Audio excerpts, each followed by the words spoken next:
Assalamualaikum warahmatullahi wabarakatuh. Perkenalkan, nama saya Aulia Hudza Sabirah dengan nomor NIM 151423092 dari kelas 1E. Di sini saya akan menjelaskan tentang manajemen kelas yang tidak baik. Yang pertama, masalah dalam manajemen kelas. Kegiatan utama guru dalam kelas meliputi dua hal pokok, yakni mengajar dan mengelola kelas. Kegiatan mengajar berkaitan dengan proses meningkatkan pemahaman peserta didik terhadap kemampuan. Kegiatan mengajar biasanya diorientasikan terhadap peningkatan kemampuan kognitif peserta didik. Kegiatan mengajar dimaksudkan menggiatkan peserta didik untuk mencapai tujuan-tujuan pembelajaran. Kegiatan mengajar contohnya menelaah kebutuhan-kebutuhan peserta didik, penyusunan rencana pembelajaran atau RPP, menyajikan bahan-bahan pembelajaran, mengajukan pertanyaan kepada peserta didik, dan meneliti kemampuan peserta didik.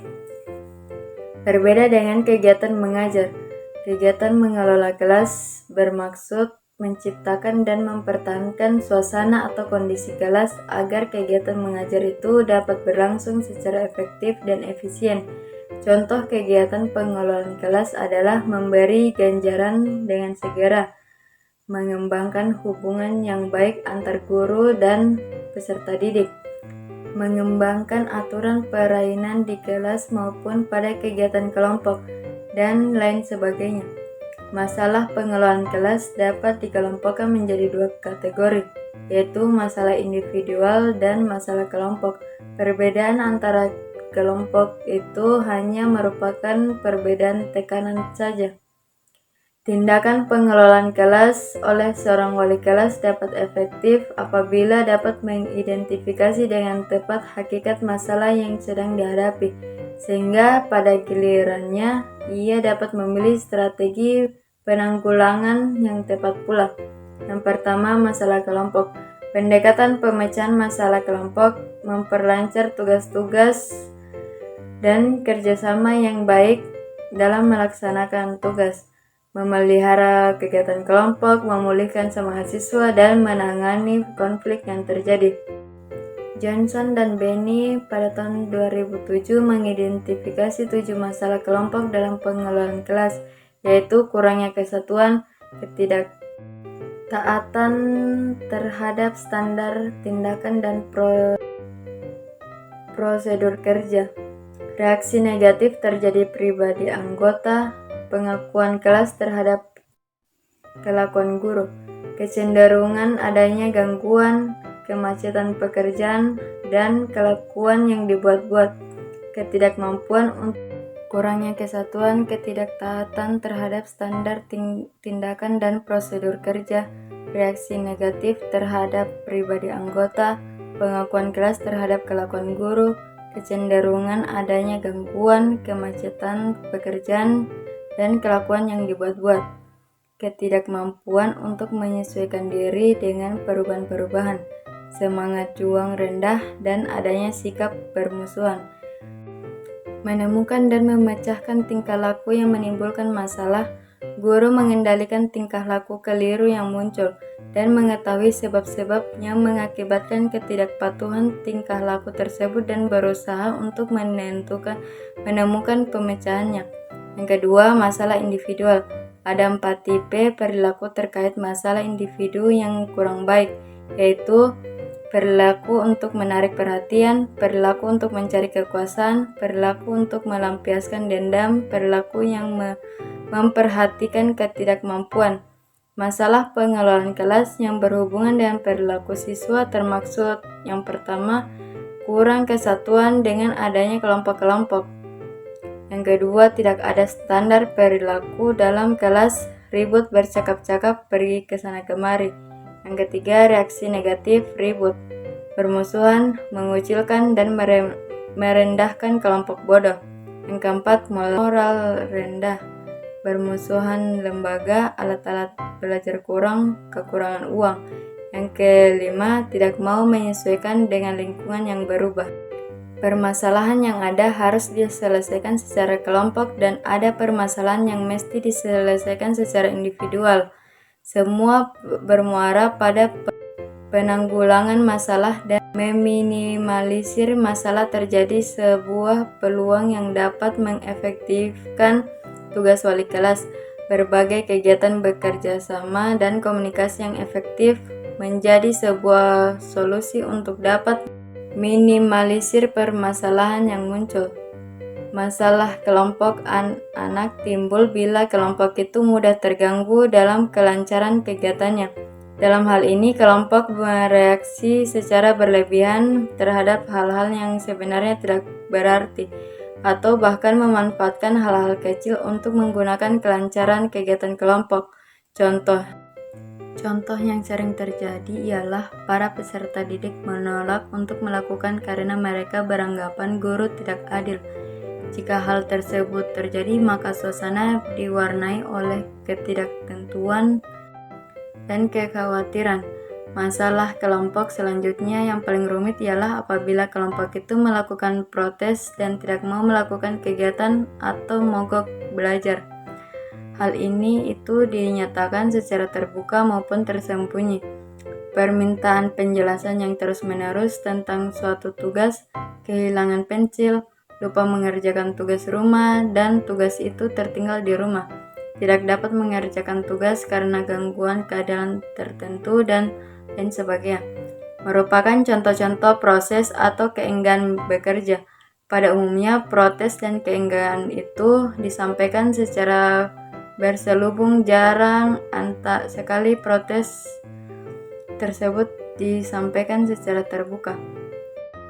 Kemampuan menyesuaikan diri terhadap lingkungan terjadi apabila kelompok kelas mereaksi secara tidak wajar terhadap peraturan baru atau perubahan peraturan, pergantian keanggotaan kelompok, perubahan jadwal kegiatan, pergantian guru, dan lain sebagainya. Apabila hal itu terjadi, sebenarnya para peserta didik atau anggota kelompok sedang reaksi terhadap suatu ketegangan tertentu. Mereka menganggap perubahan yang terjadi itu sebagai ancaman terhadap keutuhan. Yang kedua, faktor-faktor mempengaruhi manajemen kelas yang tidak baik. Hollingsworth dalam Maman Rachman tahun 1999 halaman 191-198 menyatakan terdapat beberapa faktor atau sumber yang dapat menyebabkan timbulnya masalah-masalah yang dapat mengganggu terpeliharanya disiplin dalam suatu manajemen kelas. Faktor-faktor tersebut dapat diklasifikasi ke dalam 3 kategori umum, yaitu masalah-masalah yang ditimbulkan guru, siswa, dan lingkungan. Yang pertama, masalah-masalah yang ditimbulkan guru.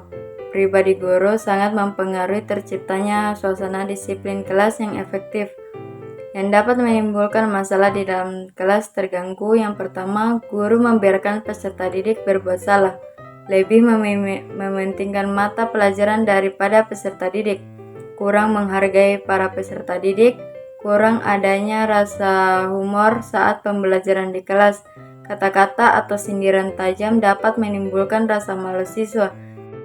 Kegagalan menjelaskan tujuan pembelajaran kepada peserta didik, gagal memahami perbedaan individu peserta didik, berbicara menggumam atau tidak jelas, memberi tugas yang berat dan kompleks, tidak memberikan umpan balik kepada hasil kerja peserta didik. Yang kedua, masalah-masalah yang ditimbulkan oleh peserta didik. Yang pertama, anak yang suka membadut atau berbuat aneh yang semata-mata untuk menarik perhatian di kelas.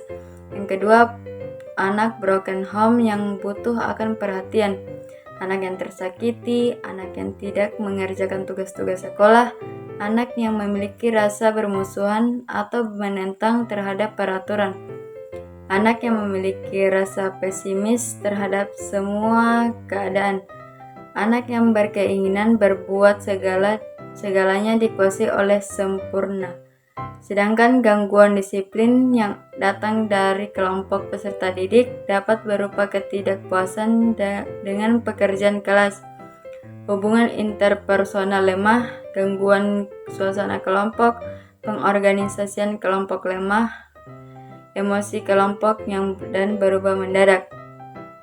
Yang Yang ketiga, masalah-masalah yang ditimbulkan lingkungan. Lingkungan secara langsung atau tidak langsung, situasi atau kondisi yang mengelilingi peserta didik dapat menimbulkan masalah di kelas, yaitu yang pertama lingkungan rumah atau keluarga seperti kurang perhatian, ketidakteraturan, pertengkaran, tekanan masa bodoh, sibuk urusannya masing-masing. Yang kedua lingkungan tempat tinggal seperti lingkungan kriminal, lingkungan bising, lingkungan minuman keras, dan sebagainya. Yang ketiga, lingkungan sekolah seperti kelemahan guru, kelemahan kurikulum, kelemahan manajemen kelas, ketidaktertiban, kekurangan fasilitas.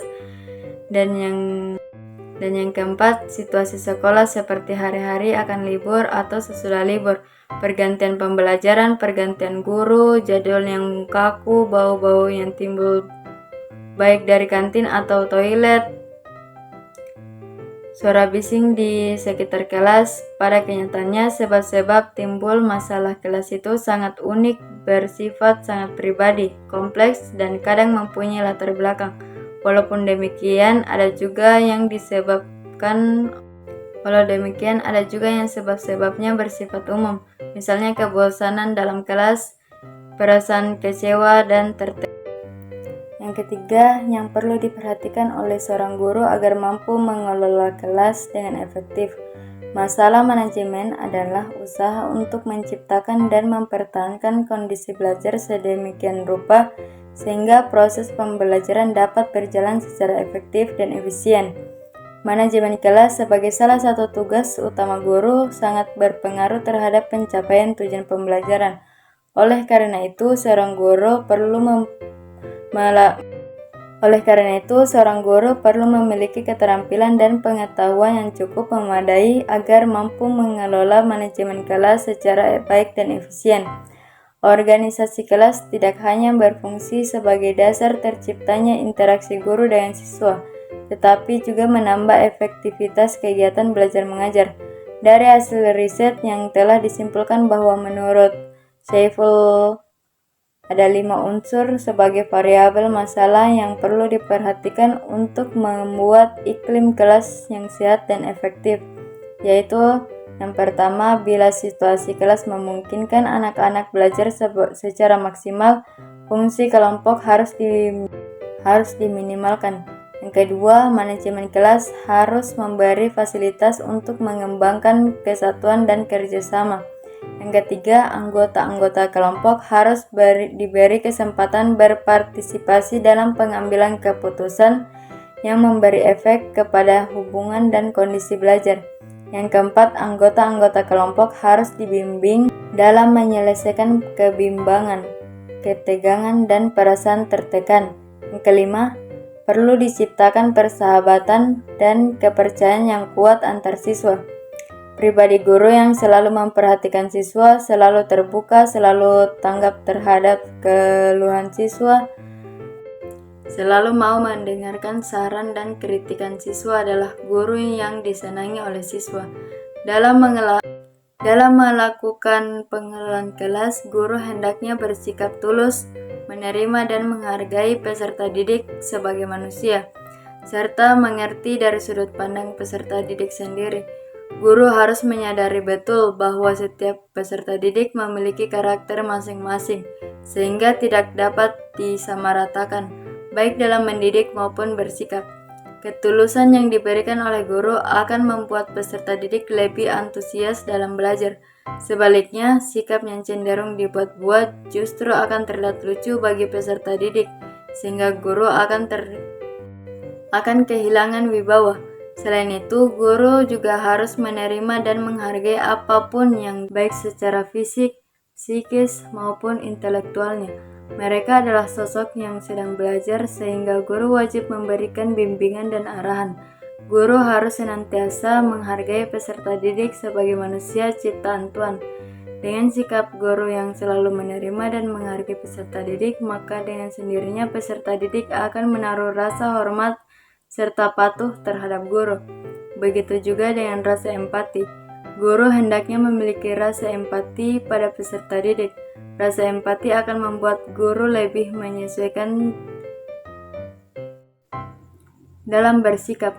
memilih metode pembelajaran, serta memenuhi kebutuhan peserta didik.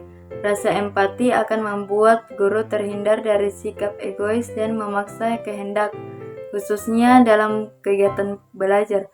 Dengan demikian, peserta didik akan lebih merasa diperhatikan, nyaman, dan memiliki motivasi untuk belajar karena metode pembelajaran yang disajikan guru sesuai dengan keinginan yang diharapkan peserta didik. Itu saja yang bisa saya sampaikan, lebih dan kurangnya mohon maaf. Assalamualaikum warahmatullahi wabarakatuh.